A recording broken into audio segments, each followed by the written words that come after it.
ಕಳಪೆ ಮುಂಗಡ ಪತ್ರವನ್ನು ನೋಡಿರಲಿಲ್ಲ.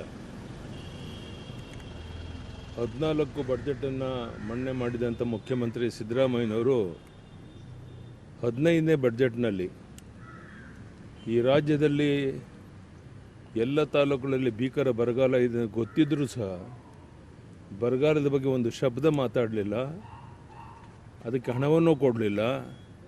ಈ ರೀತಿ ರೈತರ ಜೀವನಕ್ಕೆ ಚೆಲ್ಲಾಟ ಮಾಡುವಂಥ ಕೆಲಸವನ್ನು ಮಾಡಿದ್ದಾರೆ. ವಾಸ್ತವಿಕ ಅಂಕಿಅಂಶಗಳು ನೀಡದೇ ಕೇವಲ ಕಾಲ್ಪನಿಕ ಅಂಕಿಅಂಶಗಳು ನೀಡಿ ಕೇಂದ್ರ ಸರ್ಕಾರದಿಂದ ಇನ್ನೂ ಹೆಚ್ಚುವರಿ ಅನುದಾನ ಬರಬೇಕಿತ್ತು ಅಂತ ಸಬು ಬೇಡುತ್ತಾ ರಾಜ್ಯದ ಜನರನ್ನು ದಿಕ್ಕು ತಪ್ಪಿಸ ಮಾಡುವಂಥ ಕೆಲಸ ಮಾಡಿದ್ದಾರೆ. ಯಾವ್ಯಾವ ರಾಜ್ಯದ ಜನರಿಗೆ ಮಾಡಿದ ಮಹಾ ಮೋಸ. ಬಹುಶಃ ಇಡೀ ರಾಜ್ಯದ ಎಲ್ಲ ಕ್ಷೇತ್ರಗಳನ್ನ ಮರೆತು ಕೇವಲ ಅವರ ಕ್ಷೇತ್ರಕ್ಕೆ ವರುಣಾ ಕ್ಷೇತ್ರಕ್ಕೆ 2,000 ಕೋಟಿ ರೂಪಾಯಿಗಳನ್ನ ಇಟ್ಕೊಂಡಿರುವಂಥದ್ದು. ಬೇರೆ ಶಾಸಕರಿಗೆ ಅವರ ಕ್ಷೇತ್ರದ ಗತಿ ಏನು ಅನ್ನೋದ್ರ ಬಗ್ಗೆ ಒಂದು ಕ್ಷಣ ಚಿಂತನೆ ಮಾಡಿದಿರುವಂಥ ಒಬ್ಬ ಮುಖ್ಯಮಂತ್ರಿ ಈಗ ನನ್ನ ಪ್ರಕಾರ ಸುಮಾರು 40,000 ಕೋಟಿಗೂ ಹೆಚ್ಚು ಪೆಂಡಿಂಗ್ ಬಿಲ್ ಇದೆ. ಹಾಲು ಉತ್ಪಾದಕರ ಪ್ರೋತ್ಸಾಹಧನದೇ ಸುಮಾರು 800 ಕೋಟಿ ಬಾಕಿ ಇದೆ. ಇದು ಯಾವುದ್ರ ಬಗ್ಗೆನೂ ಒಂದು ಪ್ರಸ್ತಾಪವನ್ನು ಮಾಡದೇ ಜನರಿಗೆ ದ್ರೋಹ ಮಾಡುವಂಥ ಕೆಲಸವನ್ನು ರಾಜ್ಯದ ಮುಖ್ಯಮಂತ್ರಿ ಮಾಡಿದ್ದಾರೆ. ರಾಜ್ಯದ ಜನರಿಗೆ ಮೋಸ ಮಾಡೋದಿರಲಿ, ಉಪಮುಖ್ಯಮಂತ್ರಿಗಳಾದಂಥ ಡಿ.ಕೆ. ಶಿವಕುಮಾರ್ ನಿರ್ವಹಿಸ್ತಾ ಇರುವಂಥ ಜಲಸಂಪನ್ಮೂಲ ಇಲಾಖೆಗೆ ಯಾವುದೇ ಅನುದಾನ ನೀಡದೆ ಅವರಿಗೂ ಮೋಸ ಅನ್ಯಾಯ ಮಾಡಿದ್ದಾರೆ. ಸನ್ಮಾನ್ಯ ಡಿ.ಕೆ. ಶಿವಕುಮಾರ್ ಅವರು ಮೇಕೆದಾಟು ಪಾದಯಾತ್ರೆ ಮಾಡಿದ್ದೇ ಸಾಧನೆ. ಈ ಯೋಜನೆಯನ್ನು ಆರಂಭಿಸುವ ಯಾವ ಖಾತ್ರಿ ಆಯಾವದಲ್ಲಿ ಕಾಣೋದಿಲ್ಲ. ಬಡ್ಜೆಟ್ ಭಾಷಣ ಕೂಡ ಗ್ಯಾರಂಟಿ ಯೋಜನೆಗಳ ಬಗ್ಗೆ ಪ್ರಶ್ನೆ ಮಾತ್ರ ಸೀಮಿತವಾಗಿದೆ. ಕೇಂದ್ರ ಸರ್ಕಾರವನ್ನು ದೂಷಣೆ ಮಾಡೋದಕ್ಕೋಸ್ಕರ ಇದ್ರ ಉಪಯೋಗವನ್ನು ಮಾಡಿಕೊಂಡಿದ್ದಾರೆ. ಕೃಷಿ ಮತ್ತು ಬೆಳೆ ಸಾಲ ಮನ್ನಾ ಬಗ್ಗೆ ಯಾವುದೇ ಮಾತಿಲ್ಲ. ಜಲಸಂಪನ್ಮೂಲ, ಮೇಕೆದಾಟು, ಎತ್ತಿನ ಹೊಳೆ ಹಾಗೂ ಕೃಷ್ಣಾ ಕೊಡೋದು ಯೋಜನೆಗಳ ಅನುದಾನ ಒದಗಿಸಿಲ್ಲ. ಬರೀ ಅಂಕಿ ಸಂಖ್ಯೆಗಳಿಗೆ ಸೀಮಿತವಾದ ಘೋಷಣೆಗಳಾಗಿದ್ದಾವೆ. ಶಿಕ್ಷಣ ಕ್ಷೇತ್ರ, ಆರೋಗ್ಯ ಕ್ಷೇತ್ರ, ಪರಿಶಿಷ್ಟ ಜಾತಿ ಪಂಗಡಗಳು ಮತ್ತು ಹಿಂದುಳಿದ ವರ್ಗಗಳ ಜನರಿಗೆ ಯಾವ ಸ್ಪಷ್ಟ ಯೋಜನೆ ಘೋಷಣೆ ಮಾಡಿಲ್ಲ. ಈಗ RDPF ಇಲಾಖೆ ಕೂಡ ವಿಶೇಷ ಯೋಜನೆಗಳಿಲ್ಲ. ಬೆಂಗಳೂರು ಅಭಿವೃದ್ಧಿ ಕೇವಲ ಕಾಗದಕ್ಕೆ ಸೀಮಿತ ಆಗಿದೆ. ಎಲ್ಲ ಲಕ್ಷಣ ಕಾಣ್ತಾ ಇದೆ. PWD ಹಾಗೂ ಮೂಲಭೂತ ಸೌಕರ್ಯ ಕ್ಷೇತ್ರಕ್ಕೆ ಯಾವ ಹೊಸ ಯೋಜನೆಗಳು ಕಾಣ್ತಾ ಇಲ್ಲ. ಬಹಳ ಮುಖ್ಯವಾಗಿ ರಾಜ್ಯದಲ್ಲಿ ಇಂಥ ಭೀಕರ ಬರಗಾಲ ಇರಬೇಕಾದ್ರೆ ಅದಕ್ಕೆ ಹೆಚ್ಚಿನ ಆದ್ಯತೆ ಕೊಟ್ಟು ಹಣವನ್ನು ಕೊಡ್ತೇನೆ, ಬರಗಾಲ ಪೀಡಿತ ರೈತರ ರಕ್ಷಣೆಗೆ ನಾನು ಬರ್ತೇನೆ ಅನ್ನೋಂಥ ಮಾತಿಲ್ಲ. ಕೇವಲ ಕೇಂದ್ರ ಸರ್ಕಾರವನ್ನು ಟೀಕಿಸೋದ್ರಲ್ಲ ಈ ಬಡ್ಜೆಟ್ನಲ್ಲಿ ತನ್ನ ಸಮಯವನ್ನು ಕಳೆದಿರುವಂಥದ್ದು ಅತ್ಯಂತ ನೋವಿನ ಸಂಗತಿ. ಬಹುಶಃ ಅದಕ್ಕಾಗಿಯೇ ರಾಜ್ಯದ ಯಾವುದೇ ವ್ಯಕ್ತಿಗಳು ಸಹ ಈ ಬಡ್ಜೆಟನ್ನು ಒಪ್ಪಕ್ಕೆ ಸಾಧ್ಯ ಇಲ್ಲ. ಮತ್ತು ಇದರಿಂದ ರಾಜ್ಯದ ಅಭಿವೃದ್ಧಿ ಸಹ ಆಗೋದಿಲ್ಲ. ಗ್ಯಾರಂಟಿಗಳಿಗೆ ಹಣವನ್ನು ಕೊಡೋದ್ರ ಮೂಲಕ ಅಭಿವೃದ್ಧಿ ಕಾರ್ಯಗಳಿಗೇನು ಹಣ ಕೊಟ್ಟಿಲ್ಲ. ಉದಾಹರಣೆಗೆ ನೀರಾವರಿ ಯೋಜನೆಗೆ ಇಷ್ಟು ದೊಡ್ಡ ನೀರಾವರಿ ಯೋಜನೆ ಕೆಲಸಗಳಾಗಬೇಕಾಗಿದೆ, ಕೇವಲ 19,000 ಕೋಟಿ ಇಟ್ಟಿದ್ದಾರೆ ಅಂತ ಹೇಳಿದ್ರೆ ನಗುಪಾಟ್ಲ ವಿಷಯ ಇದು. ಈ ಥರ ಪ್ರಮುಖ ಕ್ಷೇತ್ರಗಳಿಗೆ SC/ST ಜನಾಂಗ ಇರ್ಬೋದು, ಯಾವುದಕ್ಕೂ ಸರಿಯಾದಂಥ ಒಂದು ಹಣಕಾಸಿನ ನೆರವು ಕೊಡದೇ ಜನತೆಗೆ ಅನ್ಯಾಯ ಮಾಡಿರುವಂಥ ಕೆಲಸವನ್ನು ಮುಖ್ಯಮಂತ್ರಿಗಳು ಮಾಡಿದ್ದಾರೆ. ಬಿಜೆಪಿ ಪಾಲ್ಗೊಂಡಿಲ್ಲ, ಬಜೆಟ್ನಲ್ಲಿ ಬಾಯ್ಕಾಟ್ ಮಾಡಿದೆ. ಈ ಬಡ್ಜೆಟನ್ನು ನೋಡ್ತಿದ್ದಾಗೇ ಯಾರೂ ಸಹ ಬಡ್ಜೆಟನ್ನು ಪೂರ್ಣ ನೋಡೋಕ್ಕೂ ಕೇಳೋಕ್ಕೂ ಸಿದ್ಧ ಇಲ್ಲ ಅಂತ ಮನವರಿಕೆ ಆದಮೇಲೆ BJP ನಮ್ಮ ಎಲ್ಲರೂ JDSನವರು ವಾಕೌಟ್ ಮಾಡಿ ಹೊರಗಡೆ ಹೋಗಿ ಧರಣಿ ಕುಂತ್ಕೊಂಡ್ರು. ಇದರ ಅರ್ಥ ಈ ಸರ್ಕಾರದ ಈ ಒಂದು ಬಡ್ಜೆಟನ್ನು ಪ್ರತಿಪಕ್ಷಗಳು ಯಾರೂ ಒಪ್ತಾ ಇಲ್ಲ ಅನ್ನೋದು ಇದರಿಂದ ಸ್ಪಷ್ಟ ಆಗುತ್ತೆ. ವಿರೋಧ ಮಾಡೋಕ್ಕಾಗಿ ಹೊರಗಡೆ ಹೋಗಲಿಲ್ಲ. ಈ ಬಡ್ಜೆಟನ್ನು ನೋಡಿದ ಮೇಲೆ ಇದರಿಂದ ಯಾವ ರೈತರಿಗೂ ನ್ಯಾಯ ಸಿಗೋದಿಲ್ಲ, ಬರಗಾಲ ಪೀಡಿತ ರೈತರಿಗೂ ನ್ಯಾಯ ಸಿಗೋದಿಲ್ಲ ಅಂತ ಮನವರಿಕೆ ಆದಮೇಲೆ ವಾಕೌಟ್ ಮಾಡಿದ್ದಾರೆ. Thank you.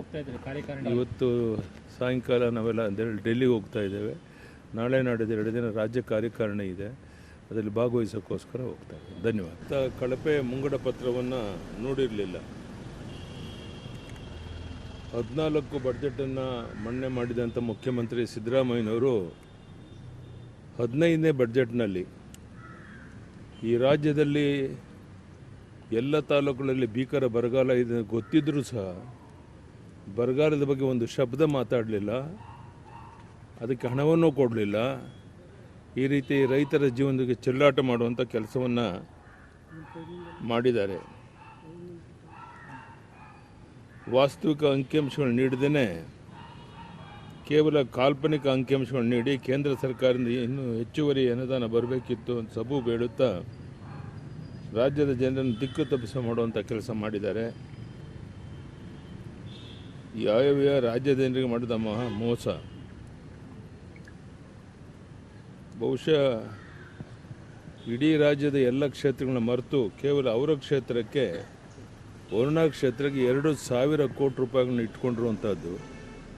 ಬೇರೆ ಶಾಸಕರಿಗೆ ಅವರ ಕ್ಷೇತ್ರದ ಗತಿ ಏನು ಅನ್ನೋದ್ರ ಬಗ್ಗೆ ಒಂದು ಕ್ಷಣ ಚಿಂತನೆ ಮಾಡಿದಿರುವಂಥ ಒಬ್ಬ ಮುಖ್ಯಮಂತ್ರಿ ಈಗ ನನ್ನ ಪ್ರಕಾರ ಸುಮಾರು 40,000 ಕೋಟಿಗೂ ಹೆಚ್ಚು ಪೆಂಡಿಂಗ್ ಬಿಲ್ ಇದೆ. ಹಾಲು ಉತ್ಪಾದಕರ ಪ್ರೋತ್ಸಾಹಧನದೇ ಸುಮಾರು 800 ಕೋಟಿ ಬಾಕಿ ಇದೆ. ಇದು ಯಾವುದ್ರ ಬಗ್ಗೆನೂ ಒಂದು ಪ್ರಸ್ತಾಪವನ್ನು ಮಾಡದೇ ಜನರಿಗೆ ದ್ರೋಹ ಮಾಡುವಂಥ ಕೆಲಸವನ್ನು ರಾಜ್ಯದ ಮುಖ್ಯಮಂತ್ರಿ ಮಾಡಿದ್ದಾರೆ. ರಾಜ್ಯದ ಜನರಿಗೆ ಮೋಸ ಮಾಡೋದಿರಲಿ, ಉಪಮುಖ್ಯಮಂತ್ರಿಗಳಾದಂಥ ಡಿ.ಕೆ. ಶಿವಕುಮಾರ್ ನಿರ್ವಹಿಸ್ತಾ ಇರುವಂಥ ಜಲಸಂಪನ್ಮೂಲ ಇಲಾಖೆಗೆ ಯಾವುದೇ ಅನುದಾನ ನೀಡದೆ ಅವರಿಗೂ ಮೋಸ ಅನ್ಯಾಯ ಮಾಡಿದ್ದಾರೆ. ಸನ್ಮಾನ್ಯ ಡಿ.ಕೆ. ಶಿವಕುಮಾರ್ ಅವರು ಮೇಕೆದಾಟು ಪಾದಯಾತ್ರೆ ಮಾಡಿದ್ದೇ ಸಾಧನೆ. ಈ ಯೋಜನೆಯನ್ನು ಆರಂಭಿಸುವ ಯಾವ ಖಾತ್ರಿ ಆಯಾವದಲ್ಲಿ ಕಾಣೋದಿಲ್ಲ. ಬಡ್ಜೆಟ್ ಭಾಷಣ ಕೂಡ ಗ್ಯಾರಂಟಿ ಯೋಜನೆಗಳ ಬಗ್ಗೆ ಪ್ರಶ್ನೆ ಮಾತ್ರ ಸೀಮಿತವಾಗಿದೆ. ಕೇಂದ್ರ ಸರ್ಕಾರವನ್ನು ದೂಷಣೆ ಮಾಡೋದಕ್ಕೋಸ್ಕರ ಇದ್ರ ಉಪಯೋಗವನ್ನು ಮಾಡಿಕೊಂಡಿದ್ದಾರೆ. ಕೃಷಿ ಮತ್ತು ಬೆಳೆ ಸಾಲ ಮನ್ನಾ ಬಗ್ಗೆ ಯಾವುದೇ ಮಾತಿಲ್ಲ. ಜಲಸಂಪನ್ಮೂಲ, ಮೇಕೆದಾಟು, ಎತ್ತಿನಹೊಳೆ ಹಾಗೂ ಕೃಷ್ಣಾ ಕೊಡೋದು ಯೋಜನೆಗಳ ಅನುದಾನ ಒದಗಿಸಿಲ್ಲ. ಬರೀ ಅಂಕಿ ಸಂಖ್ಯೆಗಳಿಗೆ ಸೀಮಿತವಾದ ಘೋಷಣೆಗಳಾಗಿದ್ದಾವೆ. ಶಿಕ್ಷಣ ಕ್ಷೇತ್ರ, ಆರೋಗ್ಯ ಕ್ಷೇತ್ರ, ಪರಿಶಿಷ್ಟ ಜಾತಿ ಪಂಗಡಗಳು ಮತ್ತು ಹಿಂದುಳಿದ ವರ್ಗಗಳ ಜನರಿಗೆ ಯಾವ ಸ್ಪಷ್ಟ ಯೋಜನೆ ಘೋಷಣೆ ಮಾಡಿಲ್ಲ. ಈಗ RDPF ಇಲಾಖೆ ಕೂಡ ವಿಶೇಷ ಯೋಜನೆಗಳಿಲ್ಲ. ಬೆಂಗಳೂರು ಅಭಿವೃದ್ಧಿ ಕೇವಲ ಕಾಗದಕ್ಕೆ ಸೀಮಿತ ಆಗಿದೆ. ಎಲ್ಲ ಲಕ್ಷಣ ಕಾಣ್ತಾ ಇದೆ. PWD ಹಾಗೂ ಮೂಲಭೂತ ಸೌಕರ್ಯ ಕ್ಷೇತ್ರಕ್ಕೆ ಯಾವ ಹೊಸ ಯೋಜನೆಗಳು ಕಾಣ್ತಾ ಇಲ್ಲ. ಬಹಳ ಮುಖ್ಯವಾಗಿ ರಾಜ್ಯದಲ್ಲಿ ಇಂಥ ಭೀಕರ ಬರಗಾಲ ಇರಬೇಕಾದ್ರೆ ಅದಕ್ಕೆ ಹೆಚ್ಚಿನ ಆದ್ಯತೆ ಕೊಟ್ಟು ಹಣವನ್ನು ಕೊಡ್ತೇನೆ, ಬರಗಾಲ ಪೀಡಿತ ರೈತರ ರಕ್ಷಣೆಗೆ ನಾನು ಬರ್ತೇನೆ ಅನ್ನೋಂಥ ಮಾತಿಲ್ಲ. ಕೇವಲ ಕೇಂದ್ರ ಸರ್ಕಾರವನ್ನು ಟೀಕಿಸೋದ್ರಲ್ಲ ಈ ಬಡ್ಜೆಟ್ನಲ್ಲಿ ತನ್ನ ಸಮಯವನ್ನು ಕಳೆದಿರುವಂಥದ್ದು ಅತ್ಯಂತ ನೋವಿನ ಸಂಗತಿ. ಬಹುಶಃ ಅದಕ್ಕಾಗಿಯೇ ರಾಜ್ಯದ ಯಾವುದೇ ವ್ಯಕ್ತಿಗಳು ಸಹ ಈ ಬಡ್ಜೆಟನ್ನು ಒಪ್ಪಕ್ಕೆ ಸಾಧ್ಯ ಇಲ್ಲ. ಮತ್ತು ಇದರಿಂದ ರಾಜ್ಯದ ಅಭಿವೃದ್ಧಿ ಸಹ ಆಗೋದಿಲ್ಲ. ಗ್ಯಾರಂಟಿಗಳಿಗೆ ಹಣವನ್ನು ಕೊಡೋದ್ರ ಮೂಲಕ ಅಭಿವೃದ್ಧಿ ಕಾರ್ಯಗಳಿಗೇನು ಹಣ ಕೊಟ್ಟಿಲ್ಲ. ಉದಾಹರಣೆಗೆ ನೀರಾವರಿ ಯೋಜನೆಗೆ ಇಷ್ಟು ದೊಡ್ಡ ನೀರಾವರಿ ಯೋಜನೆ ಕೆಲಸಗಳಾಗಬೇಕಾಗಿದೆ, ಕೇವಲ 19,000 ಕೋಟಿ ಇಟ್ಟಿದ್ದಾರೆ ಅಂತ ಹೇಳಿದ್ರೆ ನಗುಪಾಟ್ಲ ವಿಷಯ ಇದು.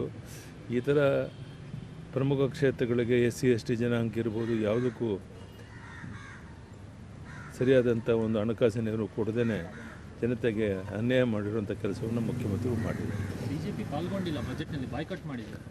ಈ ಬಡ್ಜೆಟನ್ನು ನೋಡ್ತಿದ್ದಾಗೇ ಯಾರೂ ಸಹ ಬಡ್ಜೆಟನ್ನು ಪೂರ್ಣ ನೋಡೋಕ್ಕೂ ಕೇಳೋಕ್ಕೂ ಸಿದ್ಧ ಇಲ್ಲ ಅಂತ ಮನವರಿಕೆ ಆದಮೇಲೆ BJP ನಮ್ಮ ಎಲ್ಲರೂ JDSನವರು ವಾಕೌಟ್ ಮಾಡಿ ಹೊರಗಡೆ ಹೋಗಿ ಧರಣಿ ಕುಂತ್ಕೊಂಡ್ರು.